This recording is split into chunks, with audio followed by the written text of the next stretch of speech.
Hey guys, it's KimJongSpoon, and this is going to be our first insane battle replay episode. So each of these episodes is going to have a warm-up, and then we're actually going to jump into the insane battle. So for today's warm-up, I'm in my Jagdtiger 8.8, platooned up with Seb in his Jagdtiger 8.8. We're grinding credits so he can get his Centurion 7.1 an actually respectable crew, instead of that 50% crew that it comes with. So, we're here on the Rockfield map, and we started in the southeast spawn, so we're going to head up, go hull down on the little ridge line, and try to use these epic DPMs. Sorry, Mr. T-43, didn't see you coming there. He's a little angry, but whatever. These things are pretty slow, but again, their DPM is absolutely fantastic. They have upwards of 2400 DPM, and that's even higher if you have vents, gun rammer, and premium consumable as I'm running. So these things, sustained damage per minute is just ridiculous. So two of these things side by side can deal 480 damage roughly every 4 seconds. So it's a pretty good platoon. These things do have lots of downsides though. They're so slow. You can get circled by heavies in these things. You can get circled by TDs. It's just, the mobility is atrocious. It's basically the Jagdtiger with the not stock but not fully upgraded engine. Trying to feather a shot on that T-44. He's going to be a pain in our butts this entire game, but don't have a shot at him right there. I'm going to see if he tries to poke out again. Maybe he will. Looks like he's not. Sub's hull down, and he's going to be working that ridge line to try to fight any of the heavies that poke their noses over the ridge on the north side, like this M6. This poor guy's gonna get shredded. 1, 2, 3, 4. 4 Jagdtiger 8.8 shells in less than 8 seconds. That one barely misses him. If that would have gone in, then basically we would have destroyed his tank in just over 12 seconds. So that's pretty good. Seb poked over the hill and then took a hit from the KV-1S, who decided to roll up the middle. That's actually, maybe that's not a bad idea. He is proxy detecting all of us, so, well, he was proxy detecting me as I moved forward.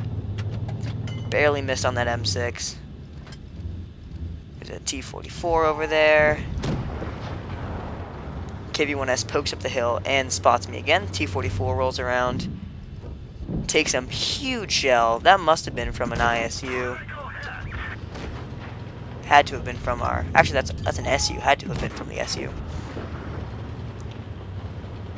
So I haven't played very well this first half. T-34-85. Not sure what this guy's thinking, but he pokes up on the hill. Doesn't pull back off the hill, so he dies. Now I have this T-44 on super low health. He sees me looking, and he pulls back. Smart move. Seb takes him out, so I'm going to go kill this KV-1S. Seb did say that their ISU was down the hill. He did take a hit from him. He's using the 122mm gun, so I don't have any BL-10s to worry about on the battlefield.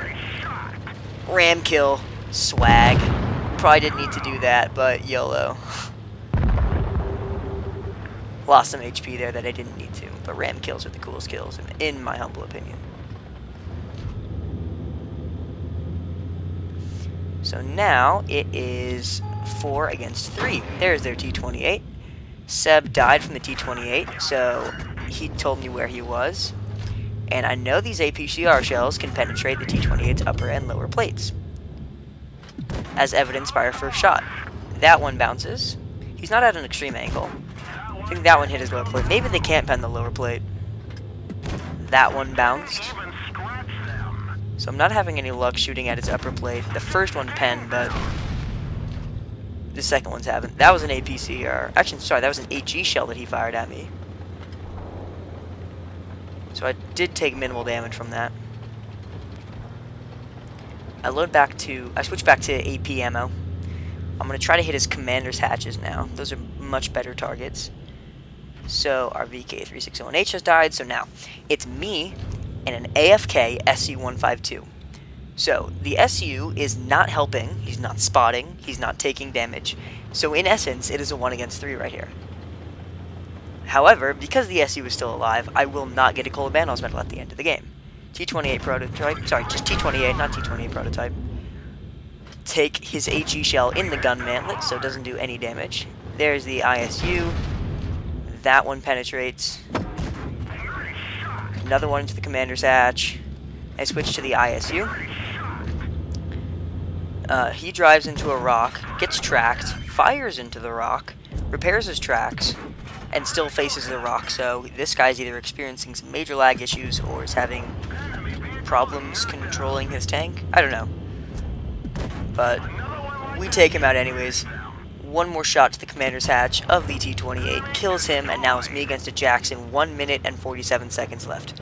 I probably should have capped here, but I was not paying attention to my timer, and sub screaming on Skype, cap, cap, cap, too late. And I looked at the clock and I was like, oh yeah, probably should have capped there. And now I'm worried about this being a draw. I really hate draws. They're the worst thing, in my opinion, in World of Tanks Blitz. So I think that a great way that the developers could help draws be less frequent is if there's one tank left on the battlefield, you can't draw the game.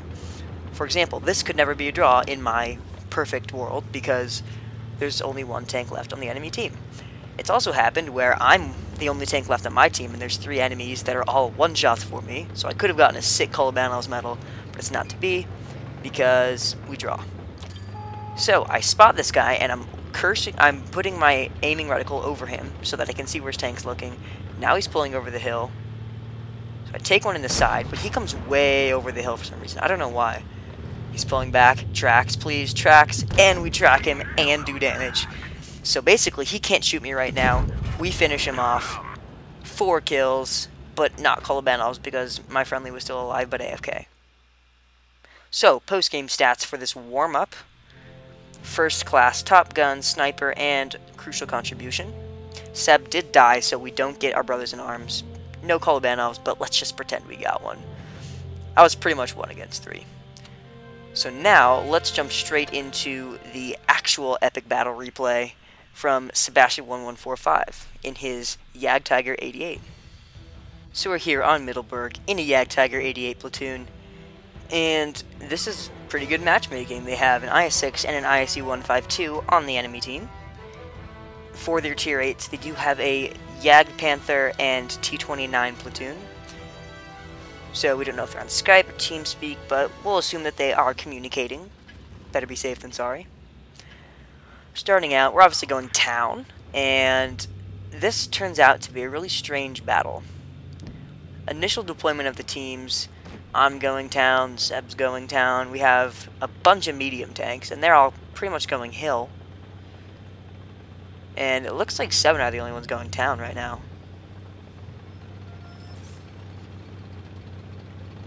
Our T-25-2 decides to come with us. This is really my favorite spot for this tank because as heavies poke around that corner, I can take a shot and pull forward, covering up my lower plate, actually covering up the entire side of my tank,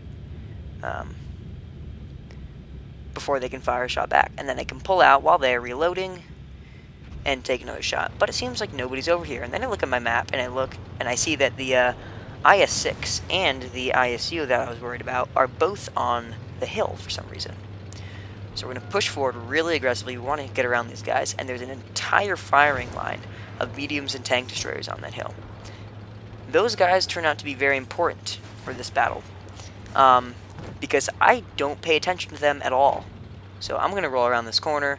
Jagdpanther, hey buddy, put one in, angle. His return shot hits somewhere else. We track him, and we repair. He repairs, we track him again, no damage for that one, but he pens our lower plate. We pen his lower plate, trying to angle, damages our engine with that one, and that's the first shot we take from someone to our left rear. There's another shot, that was a big one, that must have been from the ISU. He is not using the BL-10, but that was a big hit. T-25-2 is chasing us. I make a fool of myself. This was a really stupid decision, so take this as an example of what not to do. Completely forget about an entire firing line of tank destroyers. Do like 100 ramming damage, but we die. So now we switch over to Sebastian1145. Right now, it is 2 against 6, and his medium tank friend is just getting pummeled up on the hill. So the T-25-2 that I hit pokes around. Seb shotguns him. Now there's a T-20. The T-20 could have easily circled and killed him, but he doesn't.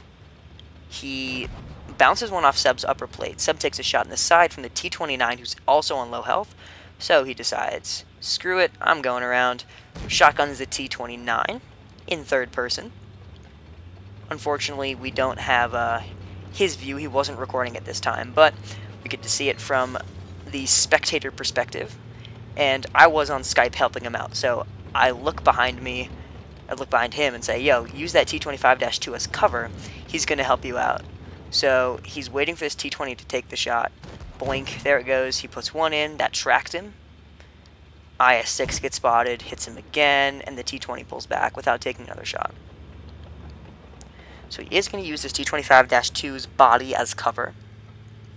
IS-6 coming down the hill, and that's when the ISU shows up. So there's a T-20, an ISU, and an IS-6, all right next to him. But they come at him one by one. Puts another into the T-20. T-20 and the ISU are technically one-shots, but for the IS-6, for the ISU, you'd have to have a super high roll. ISU comes around, bounces. Seb hits the ISU. He's on adrenaline, so the next shot comes almost instantly. After getting rammed and detracked, he instantly repairs, and now he's face-hugging an IS-6, screaming into Skype, "Oh my god, I might win this!" This was a 1 versus 5 Kolobanovs at the very beginning. Now it's him versus an IS-6. IS-6 is trying to back up, but he's face-hugging, puts one into his commander's hatch. This IS-6 cannot penetrate, has no chance, and Seb takes him out. So now it's just him versus this SU-100. SU-100 bounces. Seb pens. Can he do it, folks? You've already seen the thumbnail, so you know he can do it. The SU-100 decides to scream down the hill at full speed. Killing shot, of course, hits the tracks. But since it's a Jagdtiger 88, fires in 4 seconds after taking a hit in the lower plate from the SU-100 and secures the game. 6 kills. That was insane. All 7 kills for our platoon. Let's take a look at the post-game stats here. So my post-game stats were really bad, but 4,700 damage for Seb. 6 kills, 1,580 base XP. That's crazy. So let's take a look at his battle results screen. Pools Medal, Steel Wall, Tank Sniper, Crucial, Kolobanovs, and of course Top Gun. He also got an Ace Tanker, but that does not show up unless you're the one viewing it. So let's actually switch over to Seb's battle results screen. And we can see that he did get his Ace Tanker. Without premium, he made 81,000 credits for the game, but with premium, he made 122,000 for a net total of 90,000 credits. So that was our very first episode of an insane battle replay.